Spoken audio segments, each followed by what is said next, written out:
Você não merece ser um peso para ninguém, porque você não é digno de pena, você é digno de glória, porque o Rei mora em você.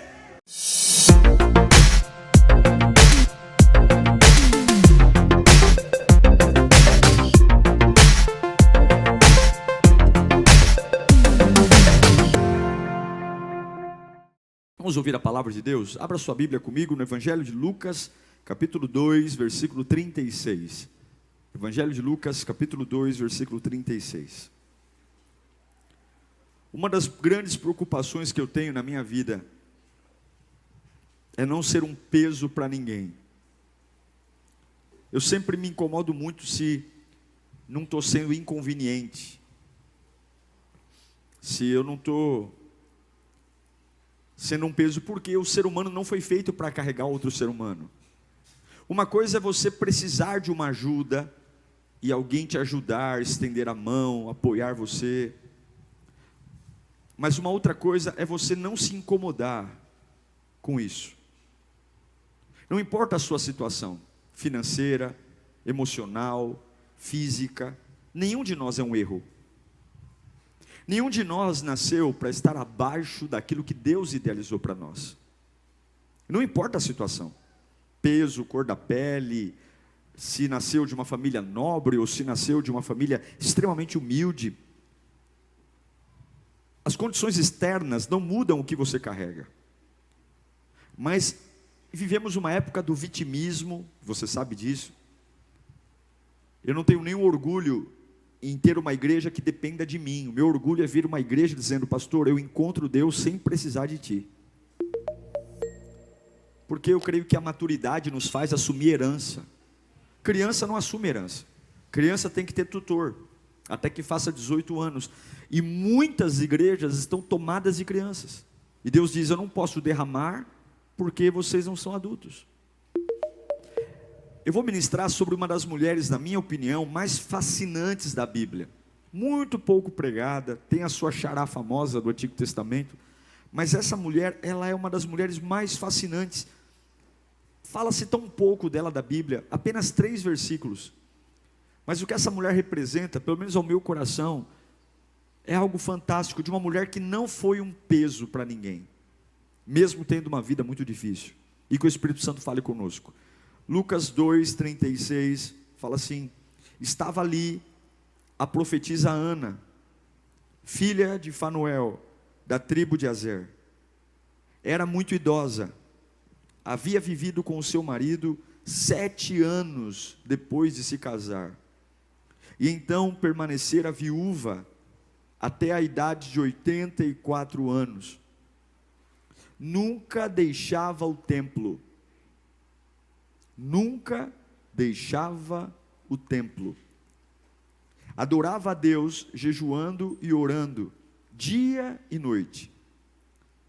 Tendo chegado ali, naquele exato momento, deu graças a Deus e falava a respeito do menino a todos os que esperavam a redenção de Jerusalém. Feche os olhos. A gente está num feriado prolongado, né? As vésperas de um feriado prolongado para alguns. Você vai sair daqui cedo. Você ainda vai poder fazer coisas depois desse culto, jantar, para quem não está no jejum, né? Vai ter aquela janta maravilhosa. Para quem está no jejum, bom alface para você. Dá tempo de fazer bastante coisa ainda, mas agora é a hora de ficar aqui. Você tem que fazer um esforço para você estar aqui. Você que está em casa, o teu desafio é maior ainda. Você tem que fazer um esforço para estar no presente agora. Eu creio numa voz que cura, liberta, transforma. Eu queria que você se unisse à minha oração agora, implorando a Jesus que fale conosco.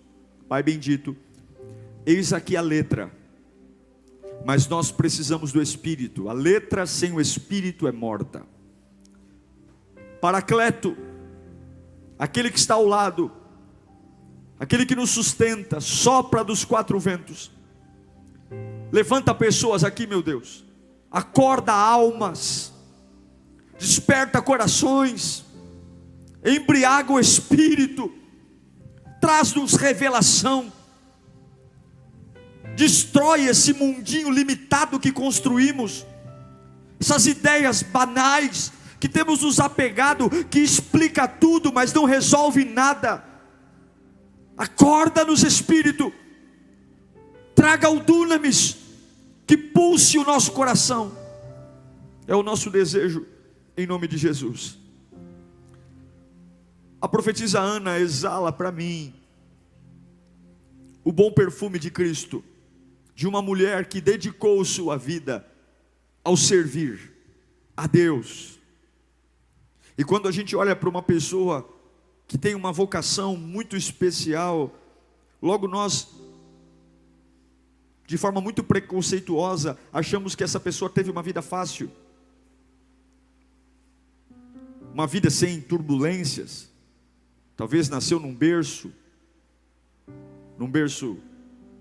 que correspondia a isso. Mas se eu pudesse resumir a vida da Ana, que eu conheço apenas em 3 versículos, a síntese da vida dessa mulher foi a sua paixão completa por Deus. É muito diferente, irmão, quando você vê uma pessoa que gosta de Deus, que tem simpatia por Deus, e outra que é completamente apaixonada por Jesus Cristo. Eu não tenho dúvida que nós temos simpatia, que gostamos, mas a gente pode ir muito mais profundo.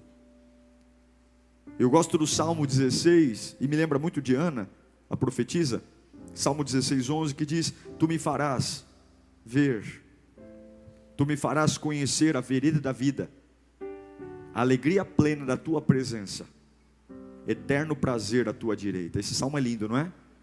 Olha, tu, Senhor, me fará conhecer a vereda, o caminho da vida. E esse termo que vem agora é fantástico: a alegria plena da tua presença, plenamente alegre, plenamente feliz.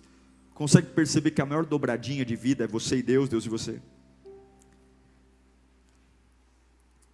Agora, pode uma pessoa ser apaixonada por Jesus com um coração despedaçado?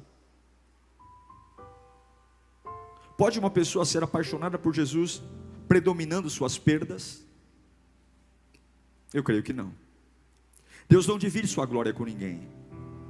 É por isso que o choro, ele tem validade. O choro dura. Deus, ele diz: eu sei que você é ser humano, eu sei que você é limitado, eu sei que você é complicadinho, então vou te dar um tempo para você sentir um baque da vida, vou te dar um tempo para você digerir os solavancos, mas tem que durar só uma noite. A alegria tem que vir pela manhã, porque dificilmente uma pessoa que vive com um coração despedaçado, ela pode ou vai viver de forma plena sua paixão por Deus.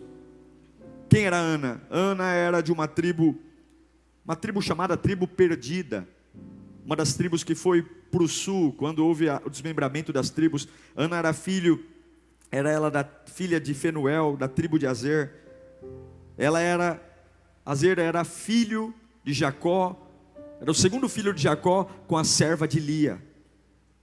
Era uma tribo de pequena expressão, não era das tribos mais famosas, e foi considerada uma tribo desertora, uma tribo perdida.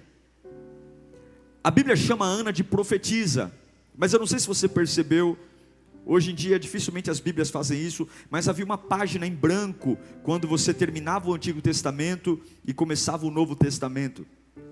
Aquela folhinha em branco, não é que acabou a tinta da gráfica, aquela folhinha em branco simbolizava 400 anos de silêncio. Deus não falou com ninguém, Deus não usou ninguém. Haviam cultos, mas Deus não falava. Haviam pregações, mas Deus não falava. Haviam profetisas, mas Deus não falava. Imagine a dificuldade de uma pessoa ser uma profetisa, e Deus a chama de profetisa, numa época que Deus não fala, que Deus está em silêncio. Imagino que tudo que Ana profetizava era o que já havia sido profetizado, e ela só repetia, porque Deus não falava, e ela era uma viúva. E talvez esse seja o principal problema para um coração estar despedaçado. Com apenas 7 anos de casada, diz a Bíblia que ela ficou viúva. Apenas 7 anos. E nessa época, estar viúva era uma gravidade monumental. Viúvas nesse período eram negligenciadas, ignoradas, esquecidas. A viúva era um fardo, porque uma mulher, nesta época, que era proibida de trabalhar, de ter uma vida ativa, certamente teria que ser sustentada. E quem ia querer ficar com uma mulher em casa para ser sustentada? Não é à toa que uma das primeiras missões dos diáconos eram cuidar dos órfãos e das viúvas, porque eram pesos para a sociedade. Ninguém queria, a família não queria, não tinha Bolsa Família na época, não tinha nada, nenhuma ajuda do governo, nada. Agora, o que me encanta nessa mulher, há uma briga sobre a idade dela.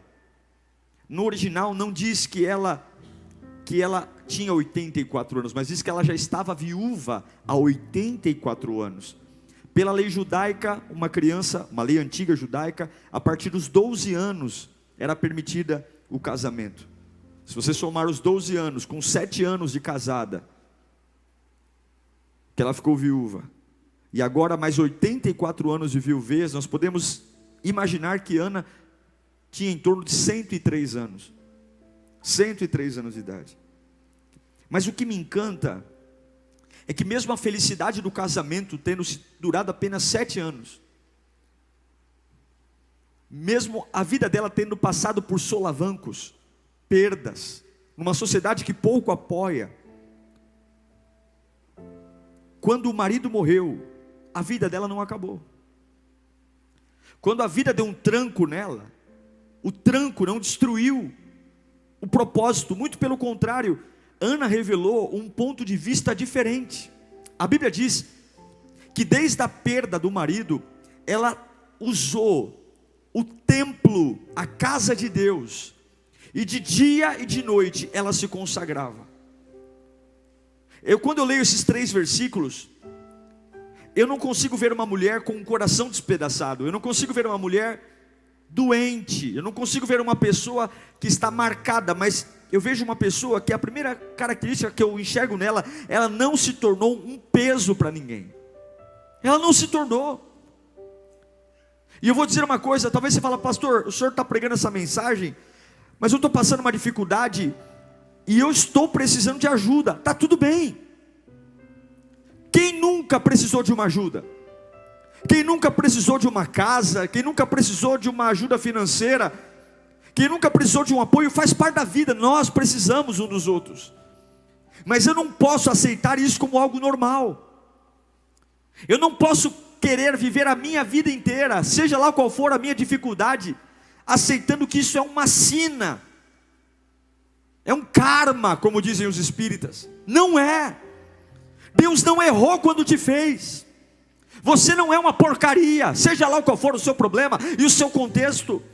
E aqui eu vejo uma mulher que com 7 anos de casamento, nessa época o judaísmo tinha muito julgamento. Lembra de Jó, como foi julgado? Quando ele ficou doente, o que os amigos fizeram com ele? Confessa seu pecado, Jó. Você deve ter pecado, você deve ter feito alguma coisa errada. Imagine quantas histórias essa mulher ouviu, por ter ficado doente, ou por ter perdido o marido com 7 anos de casamento. Imagine. Mas ela não se tornou um fardo para os parentes. E Deus me trouxe aqui para dizer essa palavra para você. Eu não sei qual é o seu contexto, mas essa palavra vai vir como um chacoalhão na sua alma. Eu não dei o sangue na cruz por você. Eu não entreguei o meu filho amado por você. Eu não dei o mundo por você. Eu não fiz tudo por você, para você se limitar a ser um peso na vida das pessoas. Você vai repreender isso hoje, ainda que você não saiba como mudar sua vida, ainda que você não saiba de onde arrumar o recurso, ainda que você não saiba como vai abrir uma porta. Mas a partir deste dia, Deus manda dizer: tome uma nova posição. Você não será um peso na vida de ninguém. Não vai ser. Essa mulher não se transformou numa mulher solitária. A Bíblia diz que ela ia ao templo todos os dias. Ela não se isolou. Ela não fez da sua dor um motivo de vitimismo, mas ela foi para o templo. A Bíblia diz que ela estava lá no templo de dia e de noite. E que templo era esse? Um templo que Deus não falava. Não se esqueça que Deus estava em silêncio.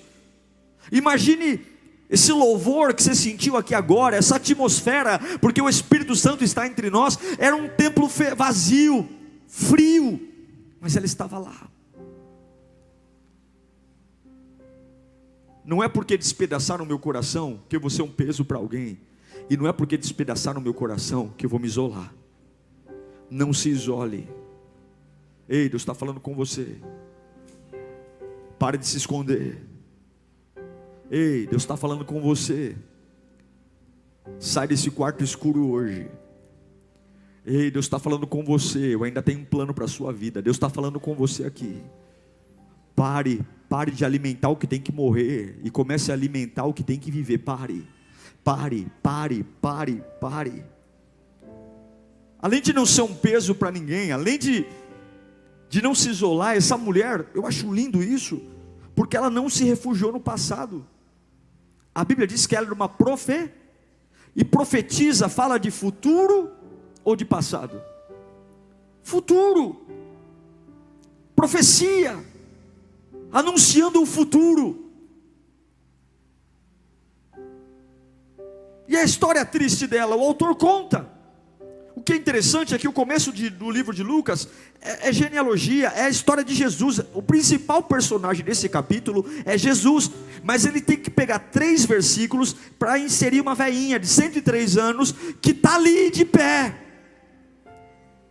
que está ali com 103 anos e não é um peso para ninguém.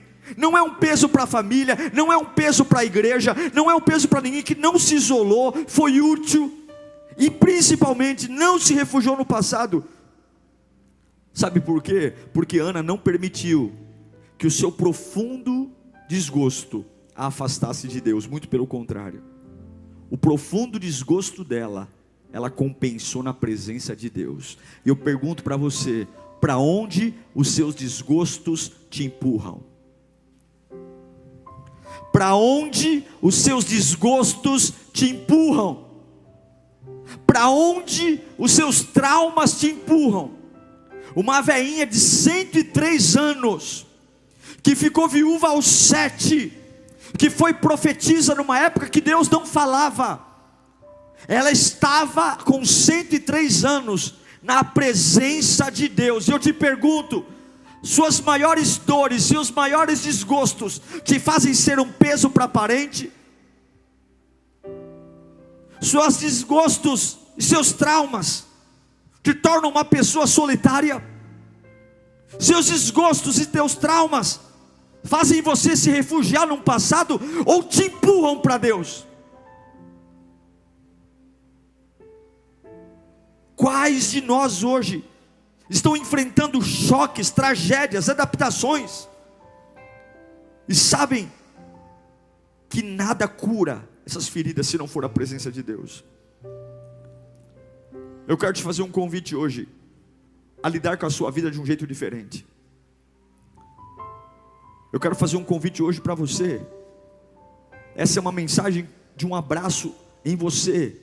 Porque para você se sujeitar a depender de alguém, a ser um peso para alguém, é porque você já perdeu o seu propósito. É porque você não sabe mais quem é. Você se acha incapaz. Mas eu quero que você guarde isso que eu vou te dizer no seu coração. Guarda isso. Guarda isso. Deus não busca heróis. Deus busca disponíveis. Sabe por que você está tão abatido? Porque você acha que você tinha que ser um herói.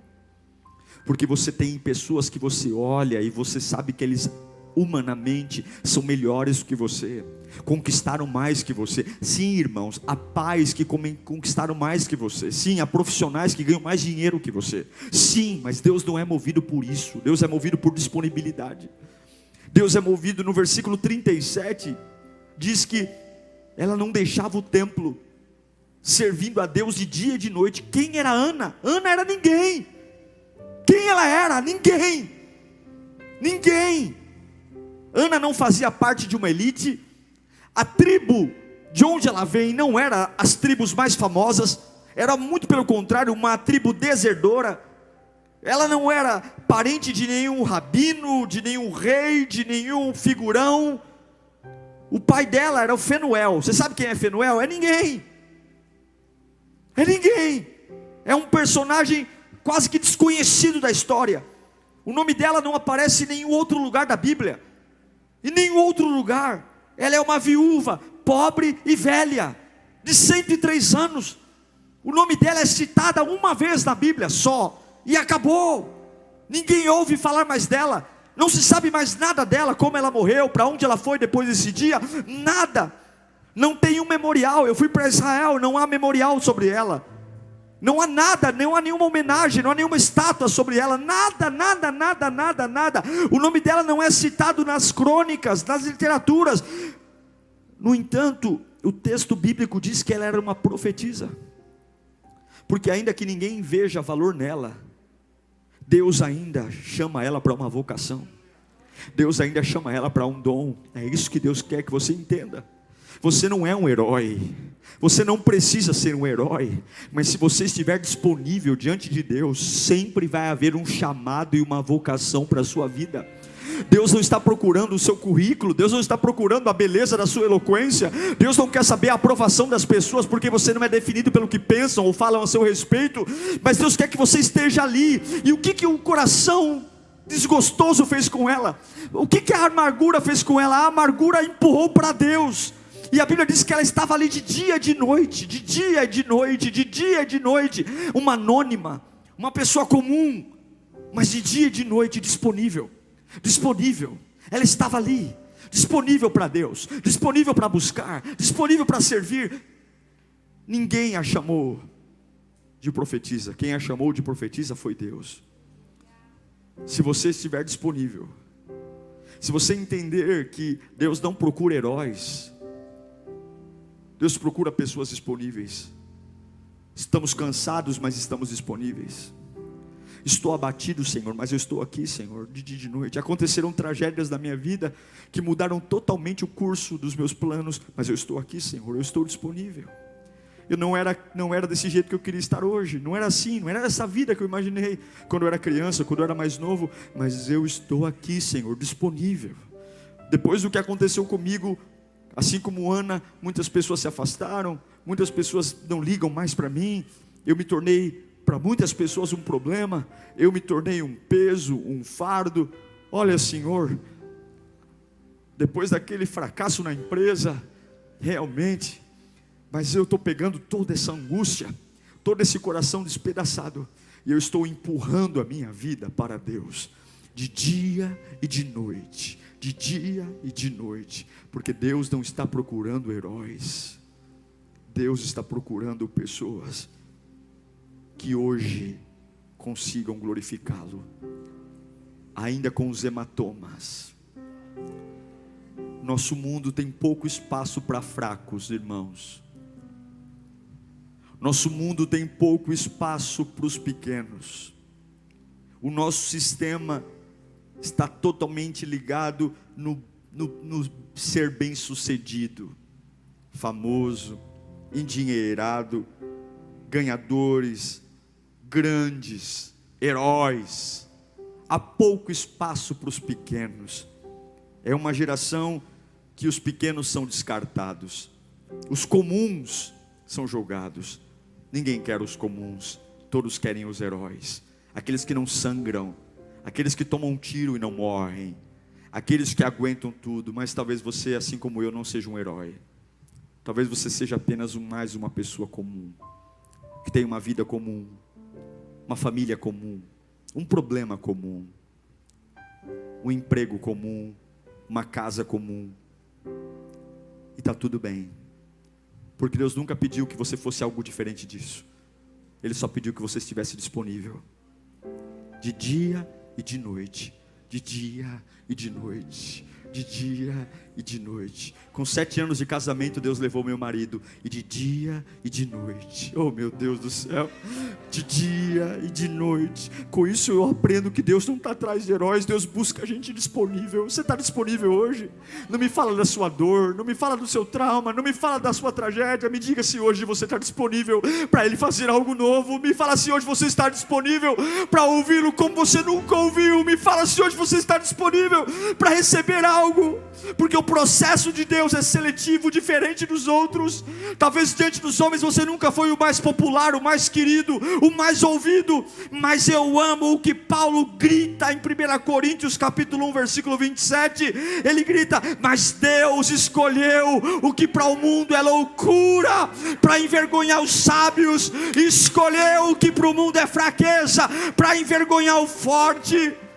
Ele escolheu o que para o mundo é insignificante, desprezado, e que nada é, para reduzir a nada o que é, a fim de que ninguém se glorie diante dele, porque só há um digno de honra, glória e louvor. Vamos aplaudir aquele que é o único digno de honra, glória e louvor. Meu Deus! Glória! Você se torna um peso para alguém quando você acha que Deus busca heróis. Vira a chave. Você deixa de ser um peso para os outros quando lembra que Deus não procura heróis, Deus busca disponíveis. Segundo, nunca é tarde para sonhar. Sonhos de Deus nunca são tarde. A velhinha tem 103 anos e ela está esperando. O que ela está esperando? As profecias se cumprirem. Quantas profecias ela ouviu do profeta Isaías, profeta Ageu, profeta Amós, profecia que viria alguém libertando o povo, e agora ela é uma profetisa num tempo de silêncio, mas ela está ali. Qual era o grande sonho de Ana? O que fazia essa mulher com 103 anos estar num templo, sem se limitar a ser um peso, sem se limitar a se isolar, a viver de passado? O que fazia essa mulher ser uma profetisa tão importante? E é a Bíblia que chama ela de profetisa, não é ela que diz que é profetisa, é a Bíblia. O grande sonho de Ana, o que fazia essa mulher pulsar, veinha, cabelinho branco. Sabe quando você olha no espelho e você nem sabe quando foi que você perdeu a imagem? Que espelho foi que você perdeu a imagem? Veinha, cabelo branco, franzina. Mas o sonho dela era como o sonho de Simeão, era ver as profecias antigas do nascimento do Messias, do Salvador, se cumprirem. Ana viveu 103 anos com essa expectativa, e mesmo com 103 anos, ela ainda esperava, sonhava no momento em que Deus enviaria a redenção a Israel, a libertação do pecado por meio de um Salvador. Mesmo com a idade avançada, com uma vida marcada, ela continua sonhando, e quem continua sonhando, continua vivo de dia e de noite, de dia e de noite. Qual é o grande projeto que Deus colocou na sua mão? Qual é o grande sonho? Eu não estou falando aqui de motivação banal, eu estou falando de valores inegociáveis.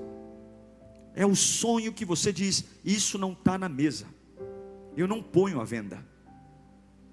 Pode chegar a pessoa mais carrancuda ao meu lado, a pessoa mais realista, que vai tentar manipular minhas emoções, eu não ponho à mesa, isso eu não discuto, eu não abro mão. Há 400 anos Deus não fala. Sabe o que significa isso? A expectativa de vida dessas pessoas era em torno de 100 anos.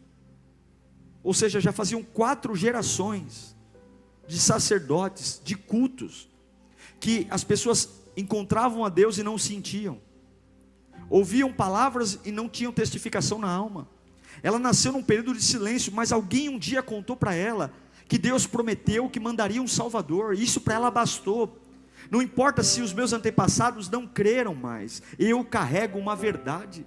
Qual a verdade você carrega? Sabe por que a gente é um peso? Porque a gente não carrega nada, porque a gente acha que a gente não tem sentido. A gente se satisfaz olhando os outros viver, a gente se satisfaz olhando o casamento dos outros, porque eu não creio no meu.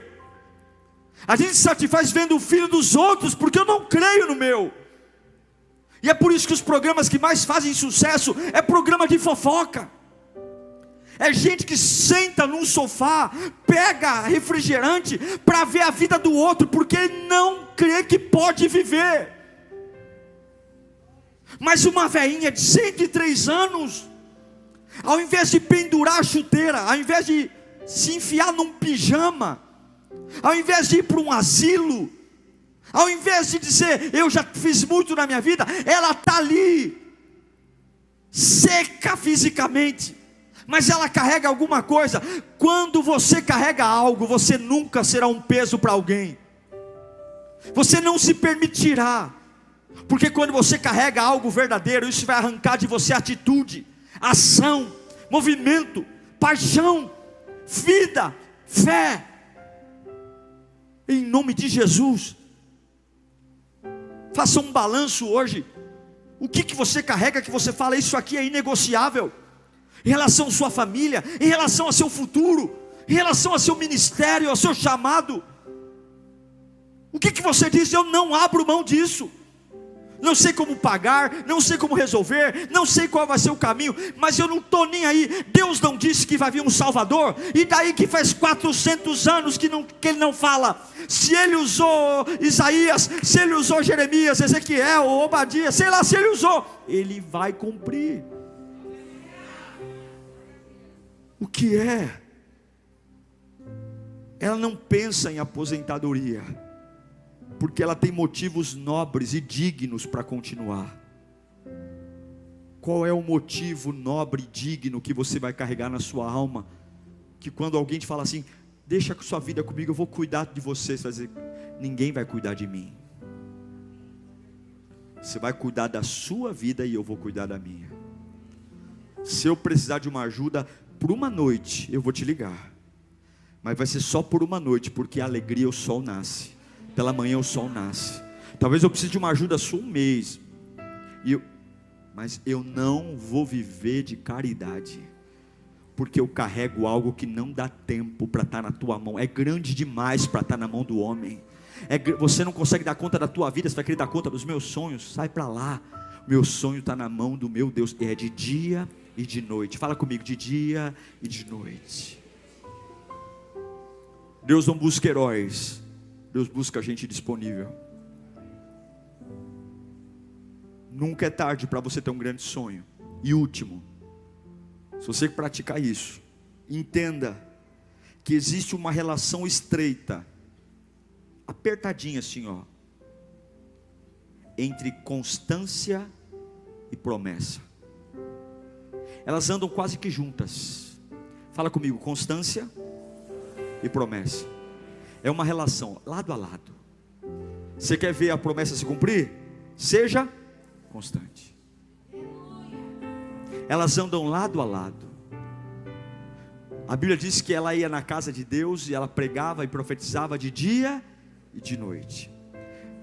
A parte B do versículo 37 de Lucas que lemos, diz que ela nunca deixava o templo. Consegue colocar para mim? Nunca deixava. Então permanecera viúva até a idade de 84 anos e nunca deixava o templo. A Bíblia pode mentir? Nunca quer dizer que ela estava lá todos os dias. Em outras palavras, constantemente ela estava no templo. Para fazer o quê? Falar da vida dela? Curiar da vida dos outros? Para ficar fazendo fofoca? Biquinho? Chamando a atenção?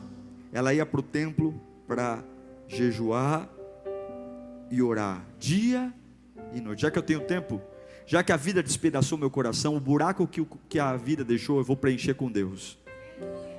Preencha os buracos com Deus. Se aconteceu uma catástrofe na sua vida, alguém te deixou, alguém te largou, alguma coisa te tirou, pega esse buraco que a vida deixou e preencha ele com Deus. Aqui vai ser Deus.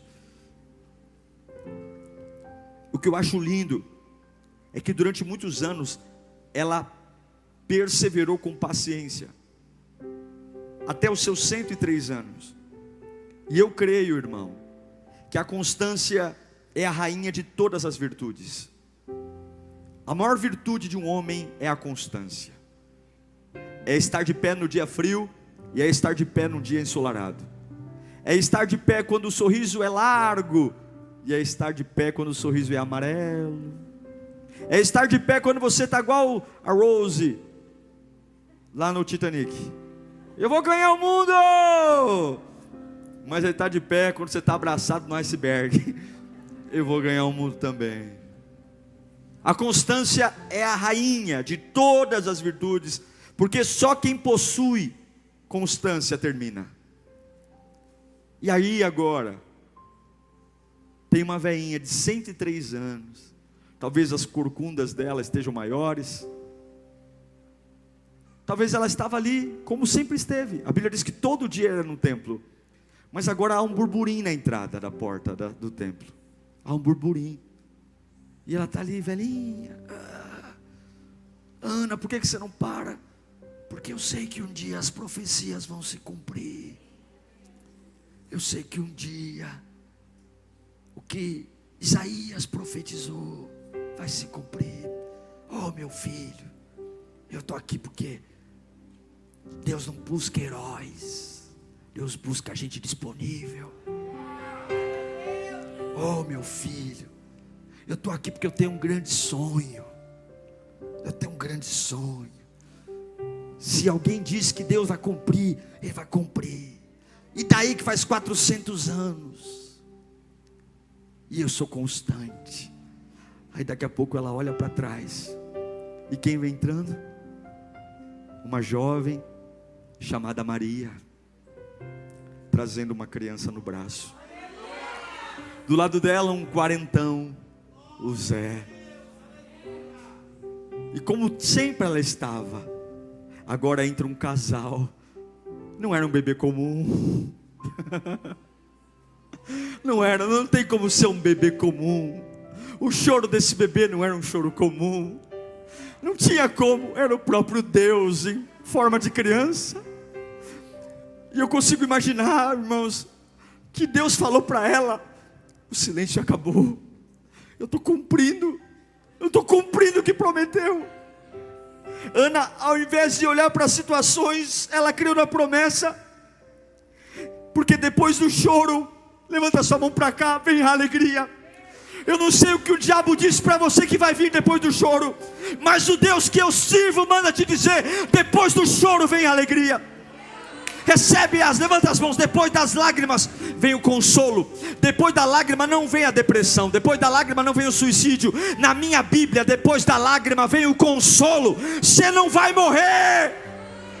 Sabe o que vem depois do deserto? Não vem o cemitério. Depois do deserto vem a terra prometida.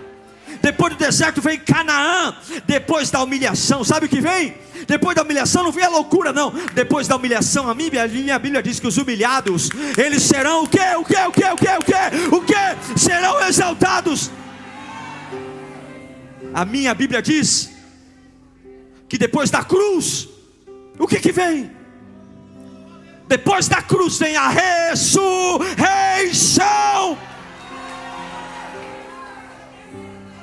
Depois da prisão, na minha Bíblia, vem o trono. E agora, em um dia comum, porque ela ia para o templo todo dia. Imagina se nesse culto ela faltasse.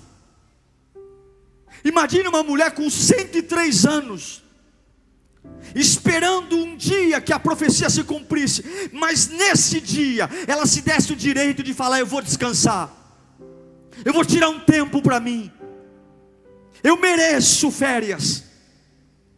Imagine se nesse dia ela ficasse com uma dor de cabeça tão forte e diria: eu não vou.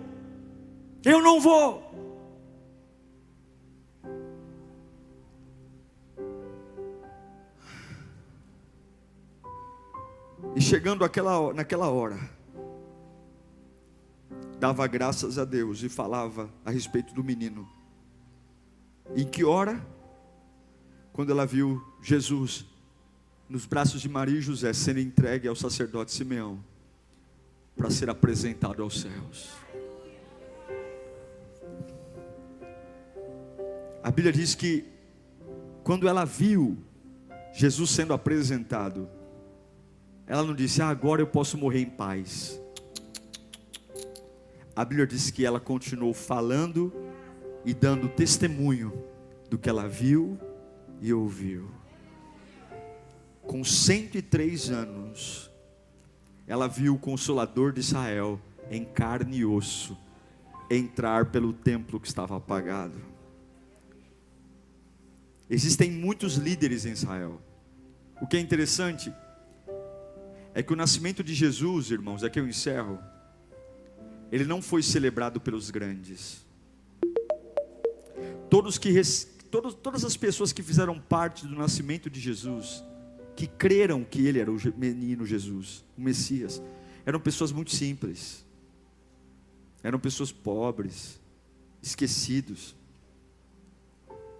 Os grandes religiosos, os grandes sábios, os grandes mestres, os grandes líderes, eles nem se deram conta de quem acabou de nascer.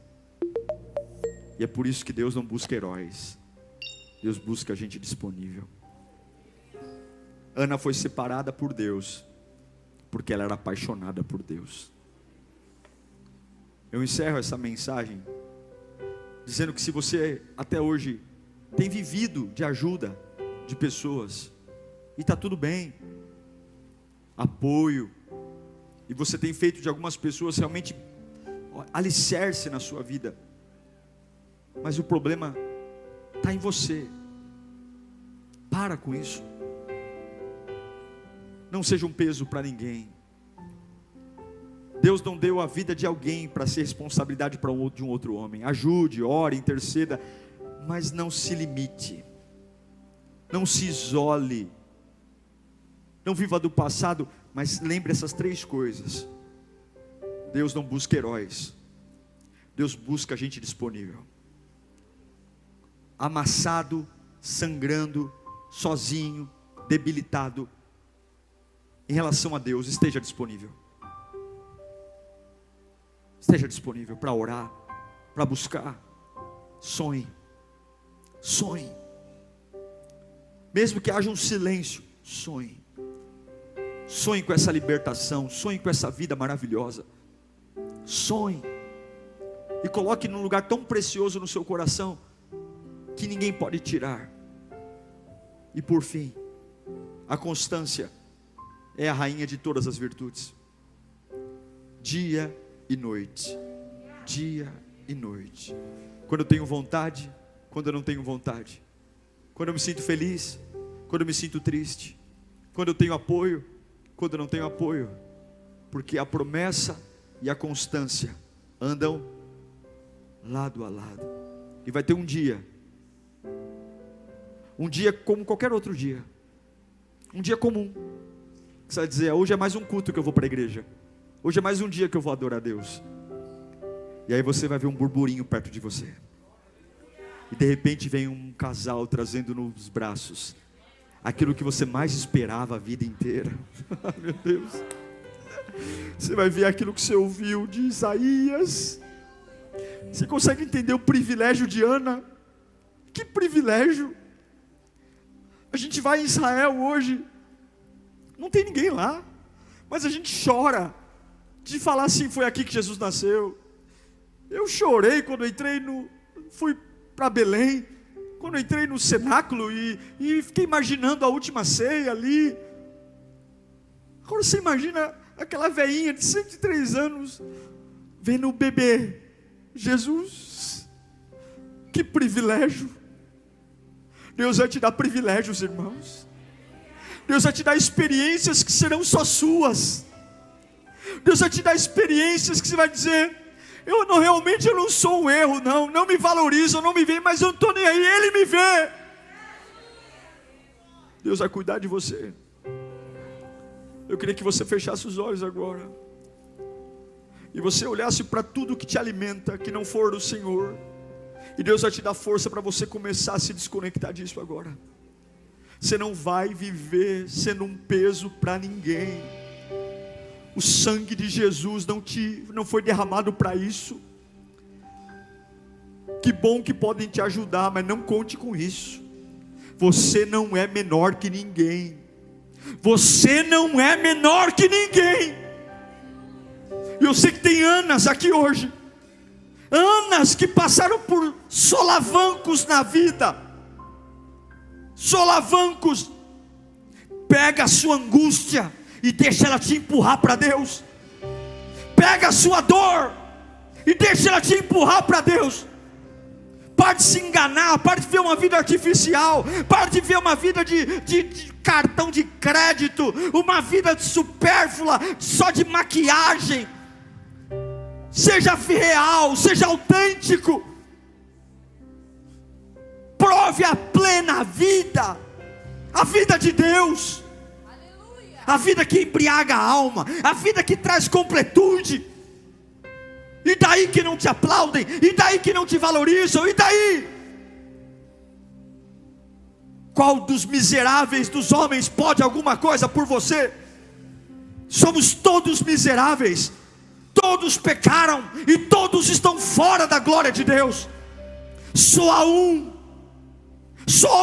que conhece o teu interior, só há um que sabe o teu dia e a tua noite, só há um que sabe o que você realmente sente, só há um que esquadrinha teus passos e sabe como é teus limites, só há um que não fica chocado quando você erra, só há um que nunca estará disposto a te abandonar e te deixar. Só há um que tem paciência contigo, tanta paciência e misericórdia, que não poupou seu único filho. Você não merece ser um peso para ninguém, porque você não é digno de pena, você é digno de glória, porque o Rei mora em você. Comece a examinar seu coração agora. Comece a examinar seu coração. Comece a acreditar que Deus, você está disponível aqui para Ele hoje.